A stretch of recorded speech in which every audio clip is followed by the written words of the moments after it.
సత్యంని గనుక సమయానికి హాస్పిటల్‌కి మీనా తీసుకొని వెళ్ళకపోతే చాలా ప్రమాదమే జరిగిపోయి ఉండేది. కానీ అదంతా మనసులో పెట్టుకోకుండా ఈ ప్రభావతి, మీనా ఎప్పుడెప్పుడు దొరుకుతుందా? చిన్న విషయానికి గూడా తనని కారణంగా చూపించి తిడదామా అన్నట్టు చూస్తూ ఉంటుంది. అయితే హాస్పిటల్‌లో బిల్లు కట్టడానికి కూడా మీనా వాళ్ళ దగ్గర డబ్బులు సరిపోవనమాట.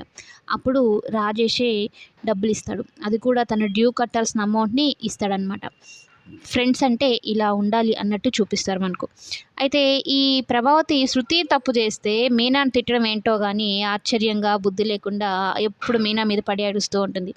అయితే ఈ శృతి తెలిసి మాట్లాడుతుందో, తెలియక మాట్లాడుతుందో తెలీదు కానీ, వారం రోజులు ఉంటారనుకున్నాను అప్పుడే వచ్చేసారేంటి అంటూ ఉంటే ఇక బాలు కోపమొస్తుంది. అంటే మా నాన్న మీద పెద్ద ప్లానే చేసావు గదా! హాస్పిటల్‌లో తోసేద్దామని. నీ పప్పులేం ఉడకవు. నాన్న నువ్వు నా గదిలోకి రా.